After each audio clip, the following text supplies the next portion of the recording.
नमस्कार, मैं हूं किरण रावत और आप देख रहे हैं समाचार फॉर। एक नजर आज की हेडलाइंस पर। देहरादून में 8वें राष्ट्रीय पोषण माह समापन समारोह आयोजित। केंद्रीय मंत्री सावित्री ठाकुर और महिला सशक्तिकरण मंत्री रेखा आर्य ने किया आह्वान। चौखटिया स्वास्थ्य आंदोलन पर बोले अजय टम्टा, लोगों से आंदोलन खत्म करने की अपील। दीपावली को लेकर बेनीनाग पुलिस सख्त, आतिशबाजी पर नियम कड़ाई से लागू, वाहनों पर पूर्ण प्रतिबंध। खटीमा में आवारा पशुओं से बढ़ रही दुर्घटनाओं को लेकर भीम आर्मी ने किया प्रदर्शन। अब खबरें विस्तार से।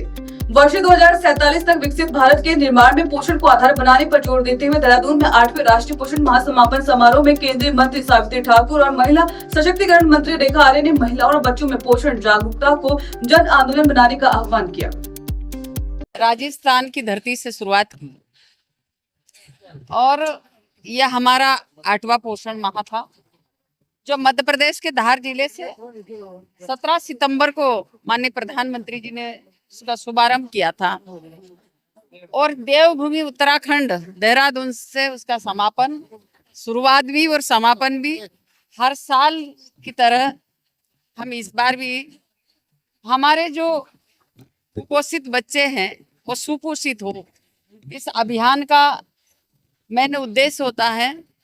8वां पोषण माह का समापन हुआ है और ये पोषण माह की शुरुआत माननीय प्रधानमंत्री जी ने धार से करी थी और निश्चित रूप से ये जब पोषण माह की जब शुरुआत करी थी तो उसका आह्वान यही था कि हम 2047 में विकसित भारत और स्वास्थ्य के दृष्टिगत आत्मनिर्भर भारत हमको निर्मित होना है।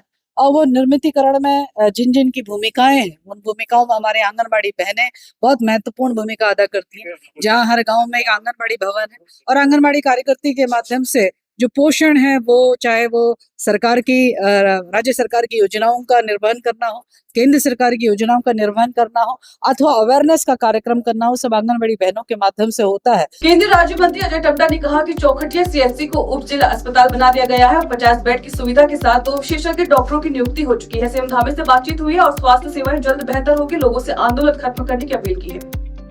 शासनादेश जारी होने के तुरंत बाद जो उसकी कार्रवाई होती है, जो उसकी व्यवस्थाएं होती हैं, चाहे मेडिकल के लिए डॉक्टर्स की अन्य प्रकार की, वो सारी स्वास्थ्य सुविधाओं में समृद्धि जोड़ दी जाएगी। और मेरा आपके माध्यम से सभी आंदोलनकारियों को से बोलने का है कि वो अपने आंदोलन अनशन को, अपने कार्यक्रम को स्थगित करें और देश के विकास में, देश के साथ में आपका जो योगदान है उसको हम लोग पूरे सम्मान के साथ देखते हैं। इसलिए अब आगे के जो कार्यक्रम को स्थगित करते हुए अब जो व्यवस्था रहे वो व्यवस्था को व्यवस्थित करने में अपना योगदान भी देखें। बेनीनाग कोतवाली में प्रभारी निरीक्षक नरेश गंगवार ने व्यापारियों और टैक्सी चालकों संग बैठक कर दीपावली तक बाजार में वाहनों पर पूर्ण प्रतिबंध और बिना लाइसेंस आतिशबाजी पर सख्ती के निर्देश दिए।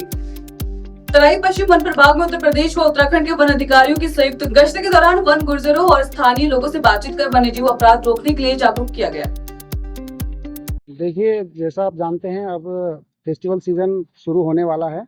इस बीच वन्यजीव सुरक्षा पुख्ता करने के उद्देश्य से हमानगढ़ टाइगर रिजर्व और चौबे टाइगर रिजर्व तराई पश्चिम वन प्रभाग के माध्यम से ये एक संयुक्त गश्त और जागरूकता अभियान और जनसंपर्क अभियान कह लीजिए ये चलाया जा रहा है।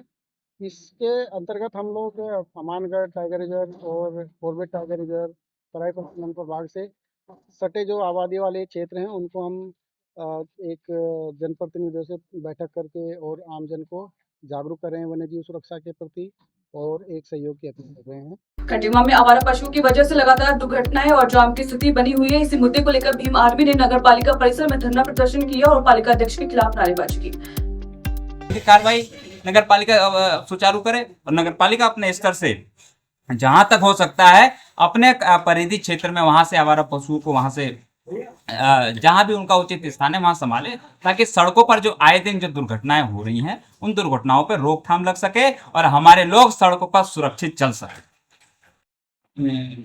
एक सामाजिक मुद्दा है और इसमें हम भी गंभीरता से विचार पहले से ही करते आए हैं और सबसे बड़ी बात मैं आपको भी अवगत कराना चाहता हूँ और आप लोगों को भी मैंने बताई है कि हमारे जो यशस्वी मुख्यमंत्री हैं पुष्कर सिंह धामी जी, उनके द्वारा एक गौशाला का निर्माण जो उनके ड्रीम प्रोजेक्ट में भी है उसका किया जा रहा है और यथाशीघ्र 2-3 माह के अंदर उसमें इन जानवरों को जो बेसहारा जानवर हैं, बेजुबान जानवर हैं, उनको शिफ्ट करने का हम लोग काम भी करेंगे। इस बुलेटिन में फिलहाल इतना ही। उत्तराखंड की तमाम बड़ी खबरों से जुड़े रहने के लिए देखते रहिए समाचार फॉर। नमस्कार।